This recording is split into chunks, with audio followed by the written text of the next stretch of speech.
జ్యువెలరీలో వడ్డానం Mela October 4th నుంచి 12th వరకు ఫ్లాట్ 9.99% VA ఆఫర్ మీకోసం. సుమన్ టీవీ ప్రేక్షకులకు నమస్కారం. మనతో పాటు ఉన్నారు ప్రముఖ జ్యోతిషులు డాక్టర్ ప్రదీప్ జోషి గారు. వారితో మాట్లాడదాం. గురువు గారు నమస్కారం. శ్రీమాత్రే నమః. గురువు గారు, ఒక్కసారి దీపావళి అంటే ఏంటి క్లుప్తంగా తెలియజేస్తారా గురుగారు? ఏ విధంగా జరుపుకోవాలి, ఎలా చేయాలి? ఒక్కొక్కరు ఒక్కో సాంప్రదాయాన్ని తెలుపుతూ ఉంటారు కదా, ఏంటి అసలు దీపావళి అంటే? శ్రీ గురుభ్యో నమః. శ్రీమాత్రే నమః. నారాయణాయ పరిపూర్ణ గుణార్ణవాయ విశ్వోదయ స్థితిలయోన్నియతిప్రదాయ జ్ఞానప్రదాయ విబుధా సురసౌఖ్య దుఃఖ సత్కారణాయ వితతాయ నమో నమస్తే. శ్రీమాత్రే నమః. దీపావళి ముఖ్యంగా మన భారతదేశంలో ప్రతి ఒక్కరి ఇంట, అంటే సౌత్ నార్త్ తేడా లేకుండా ప్రతి ఒక్కరి ఇంట్లో జరుపుకునే పండుగ దీపావళి. మనం సౌత్లో సంక్రాంతి ఎక్కువ గ్రాండ్గా చేసుకుంటాం, కానీ నార్త్లో చెయ్యరు. సో నార్త్లో కొన్ని పండుగలు గ్రాండ్గా చేస్తారు, సౌత్లో ఎక్కువగా చెయ్యరు. యావత్ ప్రపంచమంతా కూడా హిందువులందరూ కూడా చేసుకునేటువంటి పండుగలు రెండు, ప్రధానమైన పండుగలు రెండు, దసరా దీపావళి. ఇవి ఎక్కడ కూడా మార్పేముండవు, ఎక్కడైనా ఇవి చేసుకుంటూనే ఉంటారు తప్పకుండా. అయితే దీపావళి పండుగ అనేసరికి కొంతమందికి ఏంటంటే ఇది కేవలం టపాసులు కాల్చే పండుగ అని మాత్రమే అనుకుంటారు.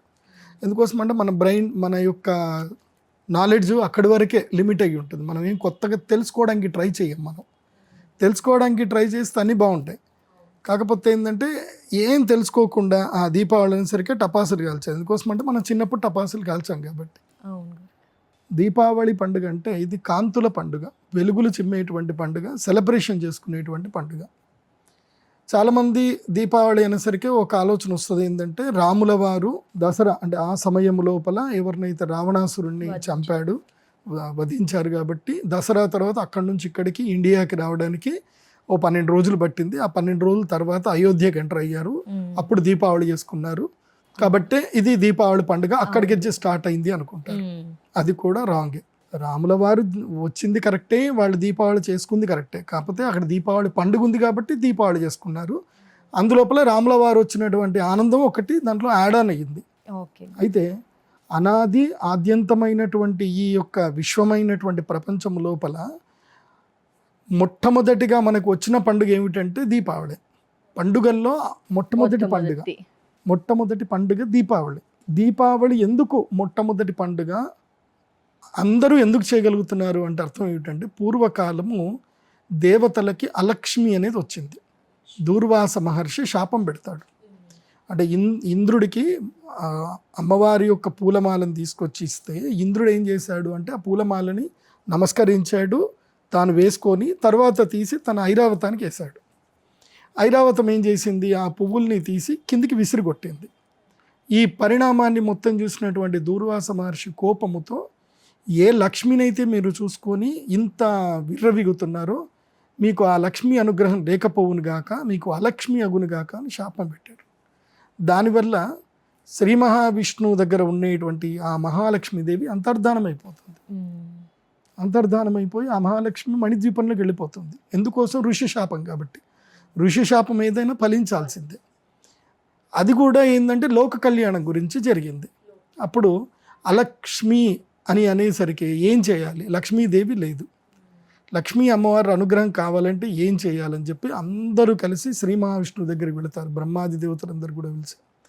అప్పుడు బ్రహ్మాది దేవతలందరూ కూడా కలిసి అమ్మవారిని ప్రార్థన చేస్తారు.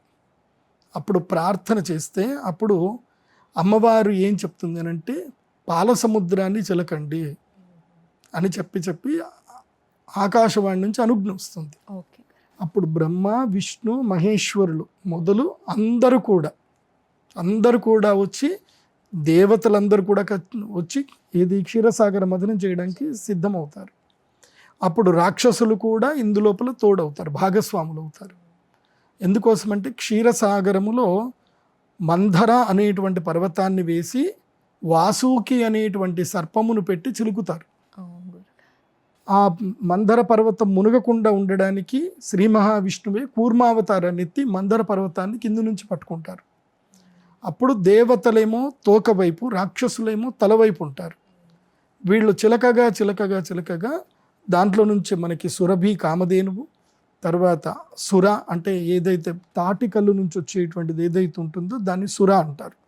ఈతకల్లు, తాటికల్లు, కొబ్బరి చెట్టు వీటి నుంచి వచ్చేటువంటి దాన్ని సుర అంటారు. సో ఆల్కహాల్ కూడా వస్తుంది. ఆల్కహాల్ వచ్చిన తర్వాతనే అక్కడ తాటి చెట్టు నుంచి ఆల్కహాల్ వచ్చింది కాబట్టి తాటి వృక్షాన్ని కూడా సౌభాగ్య వస్తువుల్లో ఒక వస్తువుగా భావిస్తారు, తాటి చెట్టును కూడా. తర్వాత వచ్చేది అమృతం. ఇందులోపలనే గంధర్వులు, అప్సరసలు అందరూ వస్తారు. చంద్రుడు కూడా ఇందులో నుంచే పుట్టాడు.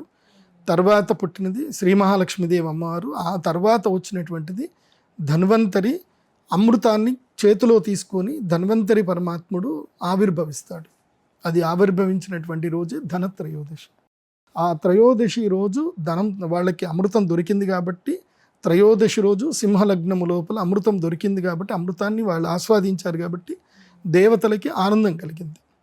దేవతలకు ఆనందం కలిగిన తర్వాత వాళ్ళు నెక్స్ట్ మూమెంట్ వాళ్ళు ఏదైతే సెలబ్రేషన్ చేసుకున్నారో ఆ సెలబ్రేషన్ డేనే దీపావళి.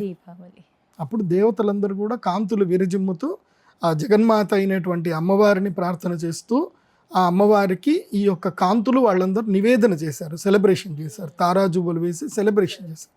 సో మాకు ఈ రోజుటికి మా జీవితం లోపలికి నిజమైన ప్రకాశం వచ్చింది, అంటే మాకు అమృతత్వ సిద్ధి కలిగింది కాబట్టి అమ్మ నీ అనుగ్రహం వల్ల కలిగిందని అప్పుడు సెలబ్రేషన్ స్టార్ట్ అయినాయి. సో దీపావళి కారణం అదొకటి. రెండవ కారణం ఇంకోటి ఏమిటంటే, దీపావళి అనేటువంటిది ఏంటంటే ఎవరికైతే లక్ష్మి పోతుందో, లక్ష్మి పోతుంది అంటే అలక్ష్మి జీవితం లోపల జ్యేష్ఠాలక్ష్మి ఉంటుంది. చాలా మంది ఇంట్లో జ్యేష్ఠాలక్ష్మి ఉంటుంది. డబ్బులు ఉండవు, ఏ అవసరం తీరుద్దామన్నా ప్రతి దానికి డబ్బుల గురించి చూడాల్సిందే. జీవితాలు మొత్తము త్యాగం చేసేస్తారు, జీవితాలు కుదవబెట్టేస్తారు. ఏంది నెల జీతం గురించి అని ఎన్ని చివాట్లు పడతారు మనం చూస్తూనే ఉంటాం. బస్సు బోర్డింగ్ చేస్తూ ఉంటారు. మాక్సిమం రోజుకి వాళ్ళకి 1000-2000 శాలరీ వస్తుంది రోజుకి. ఆ ఒక్క రోజు 2000-3000 గురించి జీవితాన్ని పణంగా పెట్టి బస్సుల్లో, ట్రైనుల్లో మనం చూస్తూ ఉంటాం. ఫుడ్ బోర్డింగ్ చేసి వెళ్తూ ఉంటారు. లైఫ్ చేతిలో ఉండదు, హడావిడిగా పరిగెడుతూ ఉంటారు, పోతూ ఉంటారు. ఎందుకు ఇదంతా? డబ్బు కోసం. జీవితం ముందుకెళ్ళాలంటే డబ్బు. ఇది కలికాలం. కలి సృష్టించింది ఏంటంటే ధనం. ఈ ధనము మునుపు ఏ యుగంలో లేదు. కృతయుగంలో కానీ, త్రేతాయుగంలో కానీ, ద్వాపర యుగంలో కానీ ధనం అనేది లేదు. ఈ కలియుగంలో వచ్చిందే ధనం. కలి సృష్టించిందే ధనం. సో కలి ఏదైతే సృష్టించాడో అదే ధనం. కలి యొక్క నెక్స్ట్ సృష్టి ఏంటో తెలుసా? Bitcoin, crypto currency. రేపు ఫ్యూచర్లో ఒక యుద్ధం ఏదైనా జరిగిందంటే అది క్రిప్టో కరెన్సీ వల్లనే యుద్ధం జరుగుతుంది. ఇప్పుడు క్రిప్టో ఏ దేశం అయితే క్రిప్టోని యాక్సెప్ట్ చేసిందో ఆ దేశాలు విపరీతమైన ధనాన్ని పోగు చేసుకుంటున్నాయి. మీరు అది చూస్తే మీకు తెలుస్తుంది. 2008కి బిఫోర్ దుబాయ్ అనేటువంటి కంట్రీ పెద్దగా ఫేమస్ కాదు. ఎప్పుడైతే క్రిప్టో స్టార్ట్ అయిందో, బిట్కాయిన్ స్టార్ట్ అయిందో, వాళ్ళు యాక్సెప్ట్ చేయడం స్టార్ట్ చేశారు బిట్కాయిన్. దెన్ 2008 నుంచి ఇప్పటికి కనుక చూస్తే 20 ఏళ్లలో మొత్తం దుబాయ్ కంప్లీట్గా ట్రాన్స్ఫర్మేషన్ అయిపోయింది. మీరు దుబాయ్కి వెళ్ళిపోండి ఇండియా నుంచి, అక్కడ వెళ్ళి మీరు అకౌంట్ ఓపెన్ చేసుకోవచ్చు, క్రిప్టో కరెన్సీ మీరు ట్రేడింగ్ చేయొచ్చు, అక్కడ సంపాదించుకోవచ్చు. అక్కడ ఒక సంవత్సరం పాటు ఉండి మీరు ఒక 100 కోట్లు సంపాదించుకొని ఆ 100 కోట్లు డైరెక్ట్గా ఇండియాకి మీరు తెచ్చుకోవచ్చు, వితౌట్ ఆ కంట్రీకి ట్యాక్స్ కట్టకుండా తెచ్చుకోవచ్చు.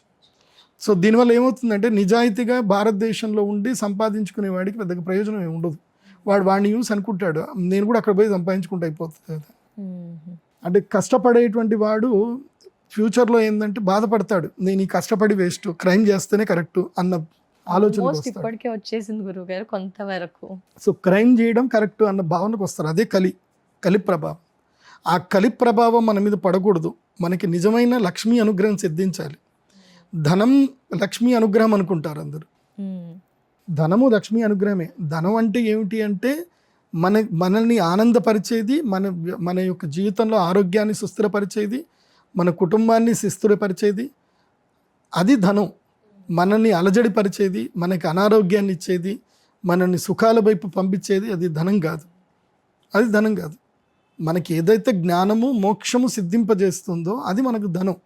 మిగతాది ఏది కూడా ధనం కింద లెక్క రాదు. అది లక్ష్మీ అనుగ్రహం కింద అసలు రాదు. అది ఫస్ట్ మీరు గుర్తుపెట్టుకోండి. మీకు దైవ ధ్యానం ఉంది, మీకు దైవ భక్తి ఉంది, ప్రశాంతమైన మనస్తత్వం ఉంది, ఇంట్లో ప్రశాంతత ఉంది, గొడవలు లేవు, కుటుంబ కలహాలు లేవు, మీ పనివాడు మీకు చెప్పినట్టు వింటున్నాడు, మీకు కంటిన్యూగా ధర్మ ప్రకారంగా ధర్మబద్ధంగా చక్కగా మీకు మంచి లాభాలు వస్తున్నాయి, మిమ్మల్ని ఎవరు మోసం చేయట్లేదు, మీరు ఎక్కడ మోసపోవట్లేదు, రాత్రి హాయిగా కడుపు నిండా తిని కంటి నిండా నిద్రపోతున్నారు అంటే మీకు లక్ష్మీ అనుగ్రహం ఉన్నట్టే. మీకు ఎంత సంపద ఉందని కాదు, లక్ష్మీ అనుగ్రహం అంటే ఇదే. పిల్లలు ఆరోగ్యంగా ఉండడం, భార్య ఆరోగ్యంగా ఉండడం, భర్త ఆరోగ్యంగా ఉండడం, భార్యాభర్తలు ఇద్దరు అన్యోన్యంగా ఉండడము, ఇంట్లో పిల్లలు చెప్పిన మాట వినడం, వాళ్ళు ఆరోగ్యంగా ఉండడము, వాళ్ళు అనువంశికంగా వస్తున్న ఆచారాలను పాటించడము, తమ తాతని తండ్రిని గౌరవించడము, వాళ్ళకి వృద్ధాప్యంలో వాళ్ళని చూసుకోవడము, ఇదే నిజమైన ధనం, ఇదే నిజమైన సిరి, ఇదే లక్ష్మీ అనుగ్రహం. ఇది లేదనుకో అది లక్ష్మీ అనుగ్రహం కాదు, కేవలం సంపద ఉందంటే సంపద ఉంది అని మాత్రం, కానీ ఇవేవి లేకపోతే అది కాదు. నేను చూస్తున్నాను, ఎంతోమంది చూస్తున్నాను. ఒక పెద్ద పారిశ్రామికవేత్త, ఆయన వాళ్ళ ఇంటికి నేను వెళ్ళాను. నేను ఆయన జీవితం వేరు, ఆయన భార్య జీవితం వేరు. ఆయన కళ్ళ ముందే ఆయన భార్య కారు ఎక్కేసి పబ్బుకి వెళ్తుంది, ఆయన ఇంట్లో కూర్చొని పూజలు చేసుకుంటున్నాడు. ఏం ప్రయోజనం?